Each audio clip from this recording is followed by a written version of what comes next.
प्रश्न संख्या 2 है, 2 का आंसर। चलिए देखिए, ध्यान दीजिए।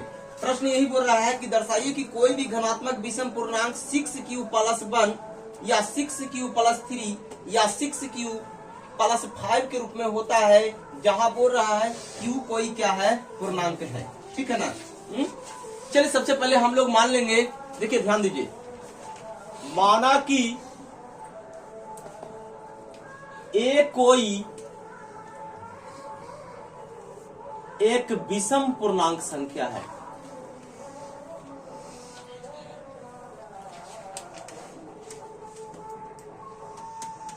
विषम पूर्णांक है, कोई दिक्कत समझा ना। अब देखिए यहां पर जो क्वेश्चन आया हुआ, ध्यान दीजिएगा, यहां पर बोला कि 6q+1 और कुछ ही बोला है 6q+3 और 6q+5, 3 चीज 4 चीज है ना। यहां पर देखिए, तथा यहां पर कर सकते हैं कि यहां पर बता दिया है, देखिए यहां पर कि 6q+1 और कुछ ही है 6q+ और 6q+5,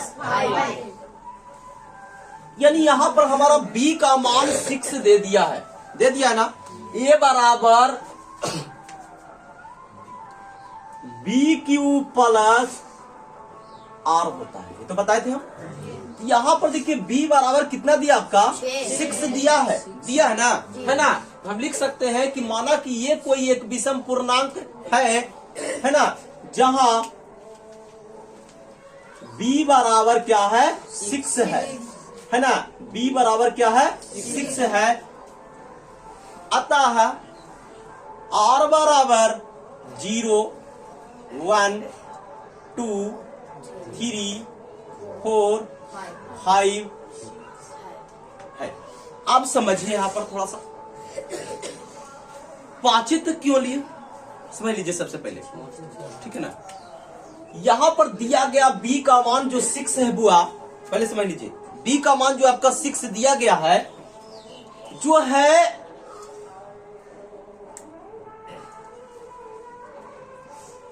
ये है जो b है जो a से छोटा है। क्या है, a से b है जो a से छोटा है। कैसे छोटा है, ये भाज्य है, भाज्य बराबर भाजक गुने भागफल प्लस शेषफल, ये 3 को शब्द को जोड़कर एक शब्द बना। यहाँ पर देख रहे हैं ना, 2 शब्द को गुना हुआ और 1 को क्या हुआ, यानी कि 2 अंक को गुना हुआ और 1 अंक को जोड़ा गया, तब हमको है जो भाज्य निकल के आया, यानी कि a निकल के आया, है ना। लेकिन b से क्या है, r है जो क्या है, छोटा है। b से r क्या है आपका, छोटा। समझ में आना, b से r क्या है आपका, छोटा है। इसलिए अगर b क्या है, b से आपका r छोटा है, तो b आपका 6 है, तो इससे छोटी संख्या ही हम लेंगे 0 से लेकर 5 तक। कोई दिक्कत, समझ में आना। जब b है जो r से छोटा है, तो हम इससे क्या करेंगे कि छोटी संख्या ही हम लेंगे। कोई दिक्कत, समझ में आ रहा ना।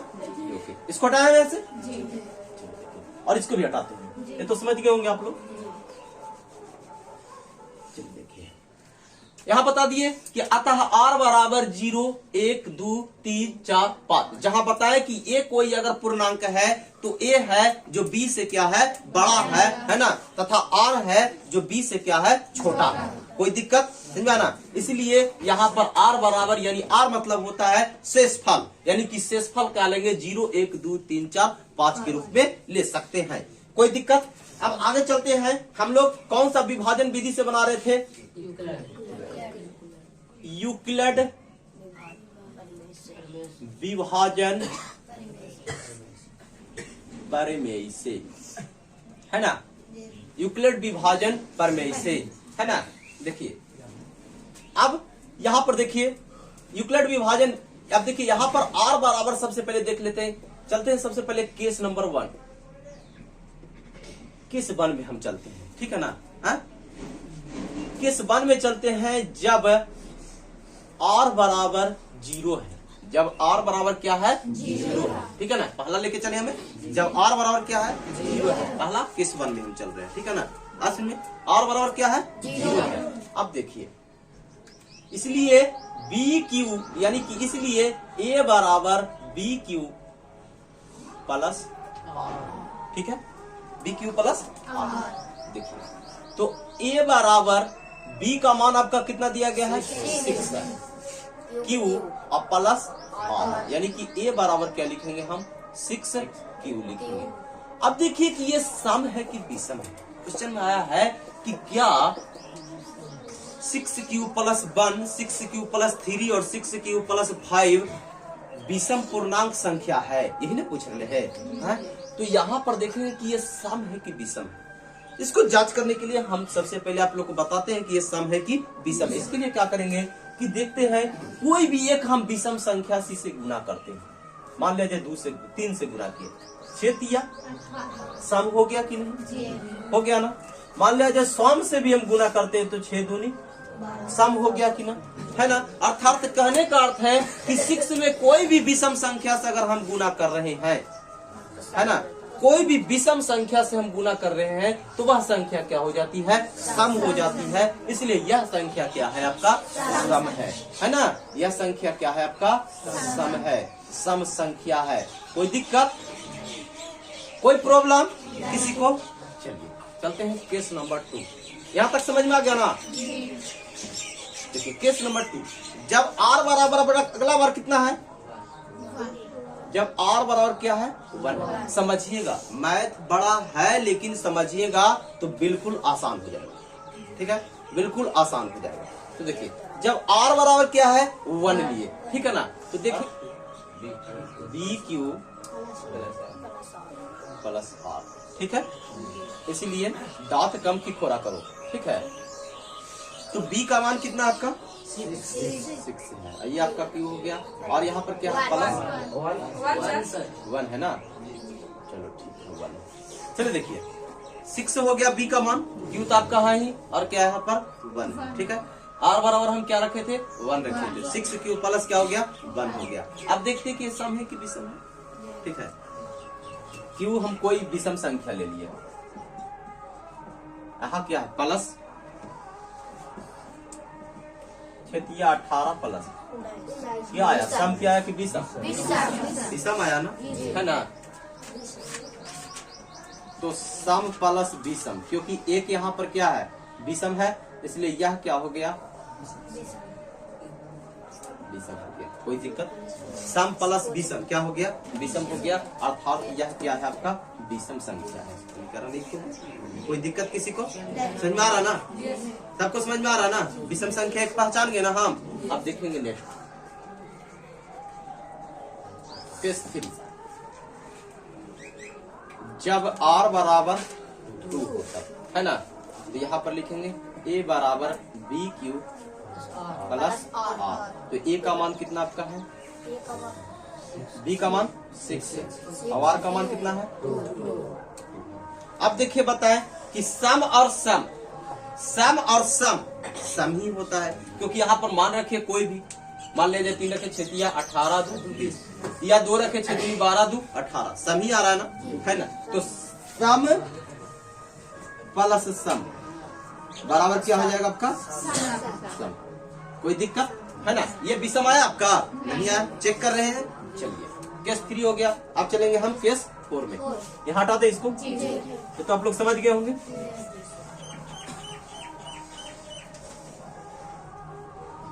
केस 4 नंबर चलते हैं। देखिए जब r बराबर क्या लेंगे हम 3 लेंगे, है ना। तो a बराबर हमारा हो जाएगा बी क्यू प्लस, इसलिए a बराबर b का मान 6 है और q प्लस r का मान क्या हो जाएगा। अब देखिए हम बताए यहाँ पर कुछ ये सम है और विषम है, एक सम है और प्लस क्या है विषम है, तो ये आपका क्या हो जाएगा विषम संख्या हो जाएगा। कोई प्रॉब्लम है ना, कोई प्रॉब्लम? जल्दी से बैठो, बोड़ा लेके आइए, वहां बैठो बगल में।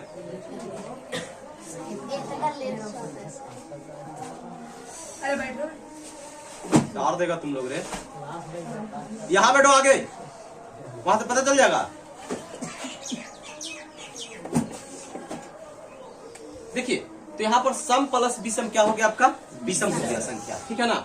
अब देखिए ये तो विषम हो गया, तो अर्थात ये भी समीकरण हम क्या हो गया 2। 2 को पहचाना ना, एक विषम संख्या यहाँ, एक संख्या वहाँ, ठीक है ना, क्योंकि विषम संख्या पूछ रहा है तो 2 को विषम संख्या हो गया।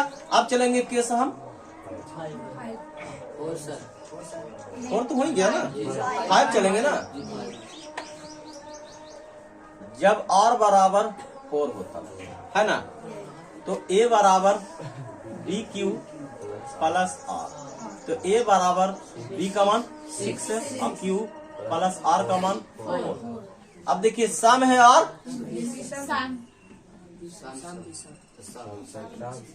कौन बोला विषम? 4 सम है कि विषम है? ना मार मारेंगे ना, तो सम और सम क्या होता है? कोई दिक्कत समझ में आया ना? यानी कि ये हमको चुनना है नहीं ना, क्योंकि हमको तो लेना ही नहीं है, विषम को सिर्फ हम पूछ रहा है। केस 6 हो गया ना। जब r बराबर 5 हो तब a बराबर बी क्यू प्लस, तो a बराबर b का मान 6 और q r बराबर क्या हो जाएगा? ठीक है, यानी कि ये हो गया आपका सम और ये हो गया और ये क्या हो गया? कोई दिक्कत है ना? आ गया, यानी कि समीकरण निकल है। 6 क्या है? छोटा है, ठीक है ना, जबकि भाज्य 6 से क्या है? बड़ा है। भाज्य 6 से क्या है? बड़ा है। भाज्य बड़ा ही ना होगा, ठीक है ना, क्योंकि भाज्य बड़ा ही होगा। भाज्य बराबर होता है भाजक गुणे भागफल और प्लस क्या होता है? शेषफल, है ना। तो देखते हैं कि इसका गुना करके जोड़ते हैं तब इतना मिलता है कि नहीं। अर्थात कहने का अर्थ है कि ये संख्या इससे छोटी, इससे छोटी है, ये भी संख्या इससे छोटी है और ये भी संख्या इससे छोटी है। कोई दिक्कत समझ में आ रहा ना? अर्थात कह सकते हैं कि अर्थात जो 6 आपकी संख्या है वो क्या है? यानी कि a से आपका क्या है? वह छोटा है ना। तो जब छोटा है तो अब a से छोटा है, लेकिन जो 6 आपका है 6 से कम कौन सा संख्या है? तो शेषफल होता है, क्योंकि वो r में आता है। r में आता है। देखिए यहाँ पर कि अगर मान लिया जाए कि हम 3 से हम 11 में भागा दिए, ठीक है, भाग दिए, तो 3 तिया कितना लगा? 9, लेकिन 2 बच गया कि नहीं? बच गया ना, बचा ना, है। तो कहने का अर्थ है कि जिससे भागा दिए हम, जिसको बोलते हैं भाजक, ठीक है ना, जो हमको b हो गया, है ना, तो भाजक से शेषफल छोटा हुआ कि नहीं? हुआ ना।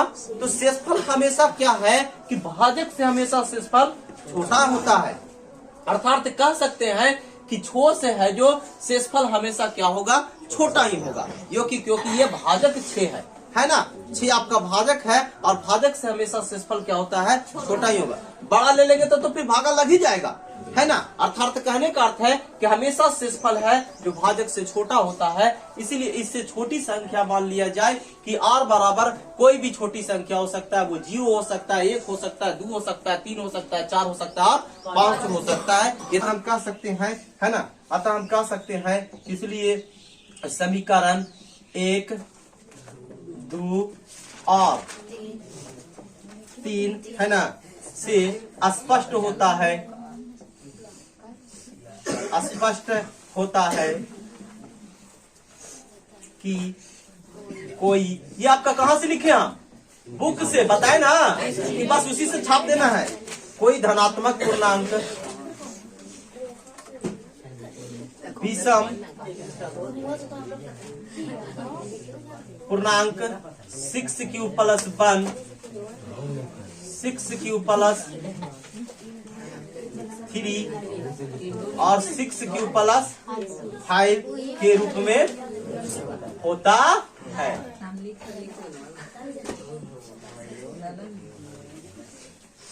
चलिए, कोई दिक्कत?